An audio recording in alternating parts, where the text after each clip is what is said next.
अस्सलाम वालेकुम नाज़रीन, आप देख रहे हैं मेरा यूट्यूब चैनल में हूँ एहसन शहजाद। नाज़रीन, आज की बड़ी बड़ी खबरें आपसे शेयर करूँगा। और पहली बड़ी खबर ये है कि डॉक्टर यास्मीन राशिद वो इलेक्शन लड़ेगी और उनके कागजात जो हैं वो मंजूर हो चुके हैं। NA 242 से वो इलेक्शन लड़ेंगी।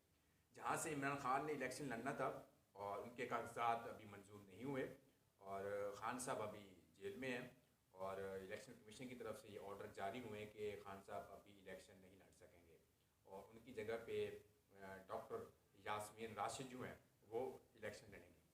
कागजात मंजूर हो चुके हैं। दूसरी बात ये है कि डॉक्टर यास्मीन राशिद अभी जेल में हैं और काफ़ी अरसे से जेल में हैं और बीमार भी हैं, तो वो इलेक्शन कैसे लड़ेंगे?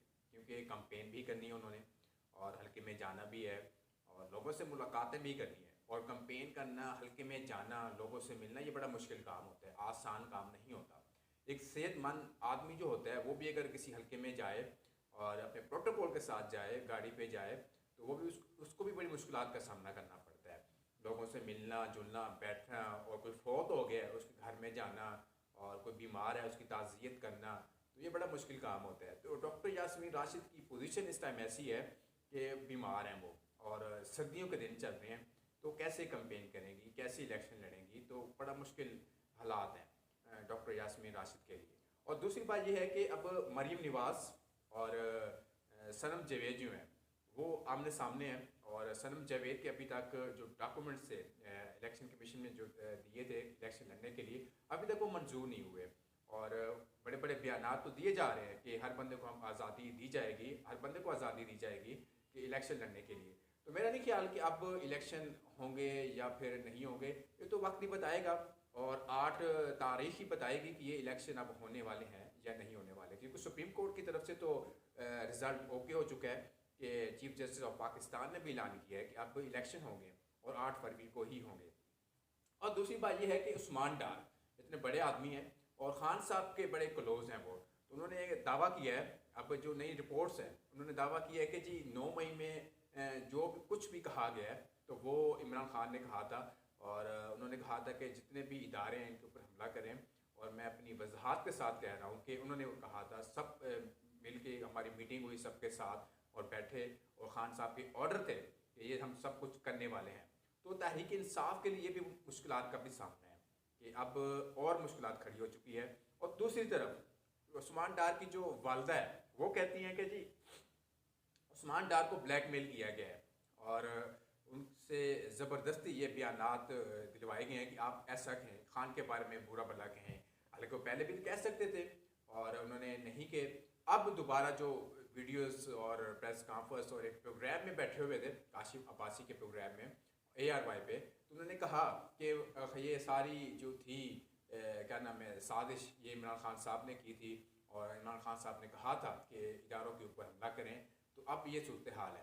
और दूसरी तरफ से उनकी जो वालदा है उन्होंने ये बयान दिया है कि जी उस्मान डार को ब्लैकमेल किया जा रहा है, ज़बरदस्ती ये बयान दिलवाया जा रहा है कि आप ऐसा कहें। और दूसरी तरफ उनकी जो वालदा है वो इलेक्शन में भी लड़ रही हैं और ख़ान साहब के हक में खड़ी हैं और डंडे की चोट के ऊपर खड़ी हुई हैं।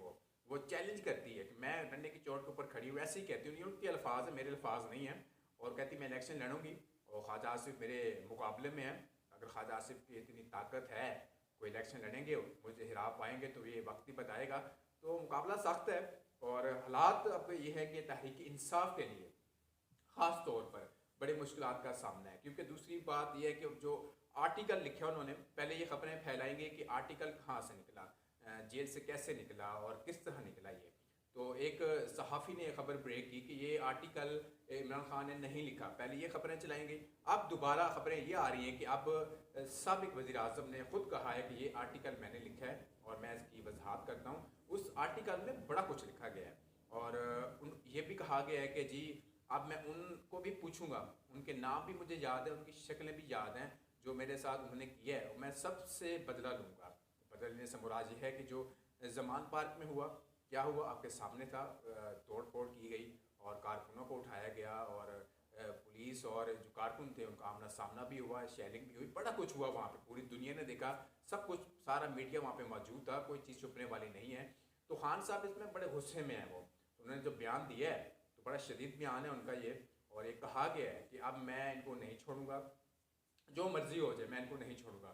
اب رہے گی بلے کی بات، بلے کا نشان اب ان کو ملے گا یا نہیں ملے گا، پہلے تو ان کو مل چکا تھا، اب دوبارہ دائر درخواست کی ہے سوری پشاور ہائی کورٹ میں کہ اب بلے کا نشان ان کو کیسے ملے گا دوبارہ۔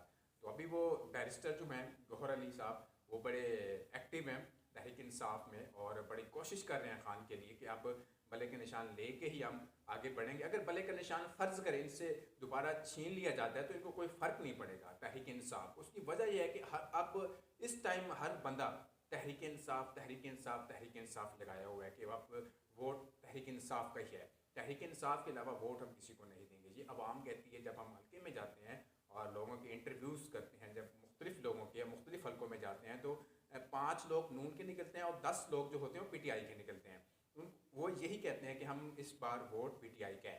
ہاں اگر انٹرویو میں آن کیمرہ ریکارڈ کرواتے ہیں، کچھ لوگ ایسے بھی ہوتے ہیں جو کہتے ہیں بھی کیمرہ بند کریں، مائک سائڈ پہ کریں، پوچھتے ہیں ہم آپ بتائیں جی آپ کا سوال کیا ہے، تو ہم سوال کرتے ہیں کہ جی ووٹ کس کو دیں گے، آپ نون لیگ کو دیں گے، پیپل پارٹی کو دیں گے، ایم کیو ایم کو دیں گے، کس کو دیں گے؟ تو وہ آگے سے یہ ایک ہی بیان آتا ہے جی اس بار ہمارا جو ووٹ ہوگا سابق وزیر اعظم عمران خان صاحب کا ہوگا ووٹ، عمران خان کو آنے کی ضرورت نہیں ہے، کسی کارکن کو آنے کی ضرورت نہیں ہے، جو الیکشن پہ کھڑے ہو رہے ہیں ان کو آنے کی ضرورت نہیں ہے، وہ صرف اور صرف جو ووٹ ہوگا عمران خان کو ہوگا۔ تو ناظرین صورتحال اب یہ ہے، تو آج کی جو اپڈیٹس تھی میں نے آپ سے شیئر کی ہیں، اور مجھے